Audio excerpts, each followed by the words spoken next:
Alors, comment trouver une copine à long terme en Asie?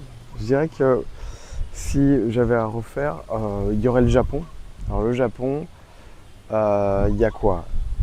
Si comme moi maintenant vous sortez plus, vous voulez pas aller dans les bars, dans les nightclubs, parce que finalement là il y a vraiment moyen, il y a certains nightclubs où on appelle ça des Gunji Hunters, donc c'est des japonaises qui cherchent des blancs ou même des blacks, peu importe, elles cherchent autre chose. Enfin, mais alors à ce moment-là, c'est pas, voilà, vous n'allez pas construire sur cette base-là et c'est pas très sain. Vous voyez bien qu'en fait, quand on veut construire quelque chose, je pense que on s'attache pas uniquement à une caractéristique superficielle.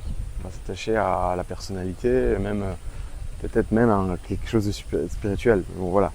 Et du coup, si je devais le faire, je crois que. Alors, il faut être un peu à l'aise avec la drague de rue, enfin bon, on en reparlera, voilà, où c'est totalement. Bon, c'est compliqué en Occident, mais en Asie, si c'est bien fait, bah, c'est cool, quoi. En fait, quand on dit ça, c'est juste parler à des filles, parler à des gens. Les gens se parlent, hein. Par exemple, quand vous êtes en Thaïlande, les gens se parlent naturellement. Donc, c'est pas quelque chose qui est bizarre. Euh, Après, pour les Japonais, c'est plus. Voilà.